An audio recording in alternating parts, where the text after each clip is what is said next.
Welcome to SibSpot. Today's stories are a little shorter, with 6 of them being from Reddit and one amusing one from Amazon that was posted as a review, and I feel is a joke, but I found it amusing and it's definitely petty, so I hope you enjoy it as well.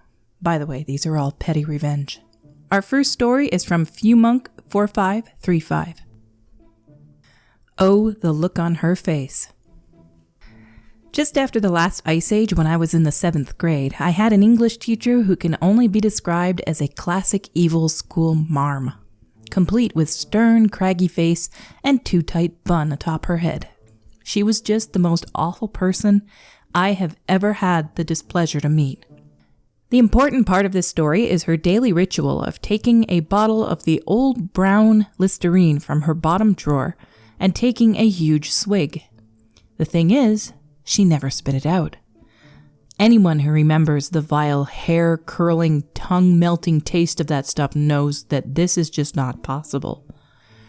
So, as curious teenage boys will do, I waited for an opportunity to investigate. I'm sure you have guessed what I discovered. You are correct. Whiskey in the bottle. So I formulated a plan for petty revenge in the name of the whole class. At home, under the sink, I knew there was the same size bottle of actual Listerine. This came to class with me in my book bag.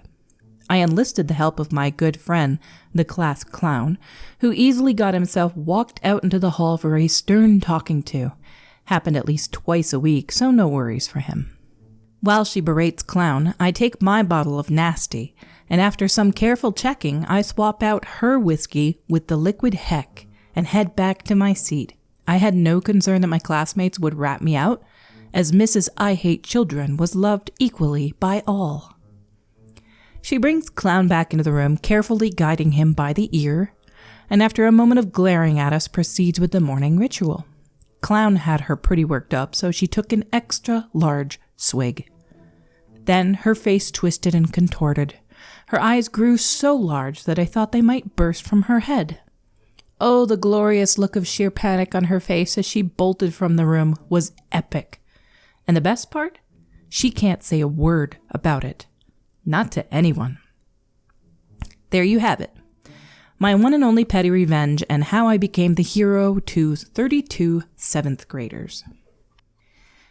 Teachers still grab students by the ear and lead them places? I'm pretty sure that would get a teacher fired in 99% of schools. I see it all the time in movies and TV shows, but I've never heard of it actually happening for real. She also sounds like she's not the sharpest tack, as she thought that taking a giant swig of Listerine and not spitting it out will cover for her drinking problem. It's time for this lady to find a new job. However, I can definitely understand her frustration. I used to work at a school, and a rare few teens definitely made you want to quit. Some students are literal bullies, even to teachers and staff. On to the more lighthearted story, the Amazon review. This one was posted by The General. She took the house, the dogs, and the 401k, but I still control the thermostat. This guy must be a dad. My former wife loves to take expensive vacations. We live in Ohio, which doesn't exactly have extravagant places to see unless you like to watch grass growing or interstate construction.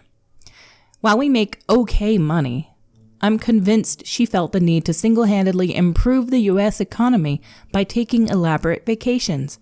Broadway shows in New York City, gambling in Las Vegas, spas in Arizona, sightseeing in San Francisco. The airlines know me so well, they ask about my dog when I call to make reservations. His name is Fred. In my attempt to try and save whatever I could so the princess could have her nice things, I bought this Honeywell Wi-Fi enabled device so I could adjust the HVAC while we were away piling up massive amounts of debt on Mickey Mouse watches.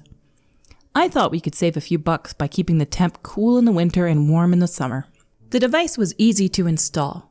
I did not have the blue connector, so I had to repurpose the green one. This required an adjustment to the actual HVAC unit in our home. There are plenty of videos on YouTube to demonstrate how to do this. Within an hour, I was up and running. The device works flawlessly. You can adjust the temp from anywhere you have Wi-Fi or cellular signal. Little did I know that my ex had found someone that had a bit more money than I did and decided to make other travel plans. Those included her no longer being my wife and finding a new travel partner, Carl, a banker. She took the house, the dog, and a good chunk of my 401k, but didn't mess with the wireless access point or the Wi-Fi-enabled Honeywell thermostat. Since this past Ohio winter has been so cold, I've been messing with the temp while the new lovebirds are sleeping. Doesn't everyone want to wake up at 7 a.m. to a 40-degree house? When they are away on their weekend getaways, I crank up the heat to 80 degrees and back down to 40 before they arrive home. I can only imagine what their electricity bills must be. It makes me smile.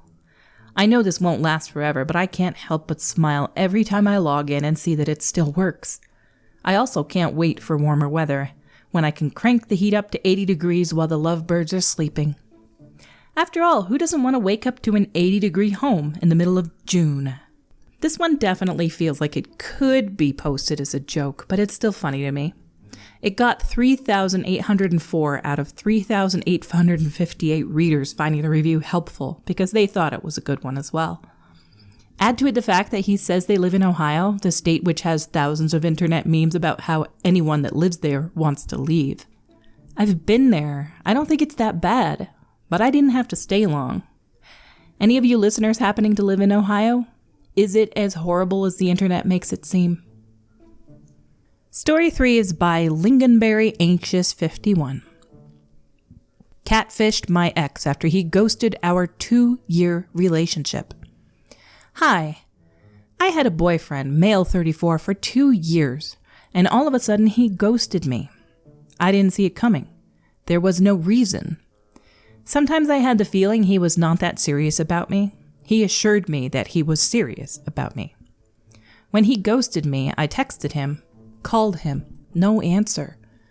Asked for my stuff back, never got a reply, and never got my items back.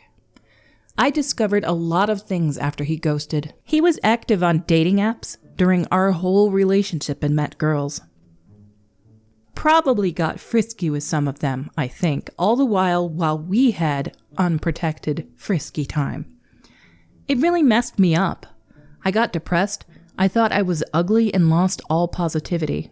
I really lost myself, never got any answers, and I was ashamed of myself. One day, I made a fake profile on a dating app. I matched with him and we set up a date. Obviously, never showed up because I was fake. Did it also a few times after that, maybe 6 times. Also, never showed up or said that he was ugly and that's why I didn't show up. One time, he even already bought tickets for the movies. He also lied to these women, saying that he lived in another city, saying that he had been single for a year, and so on. It almost seemed like he was a pathological liar. I don't know. It was all a lie for him. I just wanted him to feel the same way I had or have been feeling. I have 0 regrets doing it. I've heard of people ghosting people. There's actually even a movie that just came out called Ghosted. But in a 2-year relationship, that's just unreal. Can you imagine? You give that many days of your life to someone and they just vanish? This poor woman. Any revenge he receives is completely deserved. Story 4 is from Embarrassed Ad 42. Take my parking spot. I will fill your car with snow. This is my dad's story. It takes place in the early 1980s. Picture this. Early 1980s, the DC, Maryland, and Virginia area, DMV. A blizzard dumps a historically high amount of snow, several feet. My parents had just gotten married and lived in an apartment. My father spends hours digging his car out so he could go to work the next Monday. He gets home from work late and there is a car in his spot. Assigned spot. My dad is angry because now he has to dig out another space in the cold dark. He notices the car was unlocked, so with every shovelful he walks to the car, opens the door, and places the snow in the spot stealer's car. This took him a few hours, and he went home and slept like a baby. The car was still there when he left for work the next morning. When he got home that evening, the original space was empty, and that was that. No neighbors complained or asked questions. My dad is the most gentle and kind man in the world, but he also had 4 brothers, so he doesn't take flack. This story reminds me of my friends. She had to park on the street outside of her apartment. When it snowed heavily, she'd shovel all the snow from around her car and throw it on the yard nearby. Her super would later shovel all the snow from the sidewalk and throw it on or around her car. It happened so many times she asked him to stop and he just kept doing it. Man, I hate bad supers or landlords. They can make life miserable. Alrighty, that's it for stories for today. Until we meet again, have a marvelous day.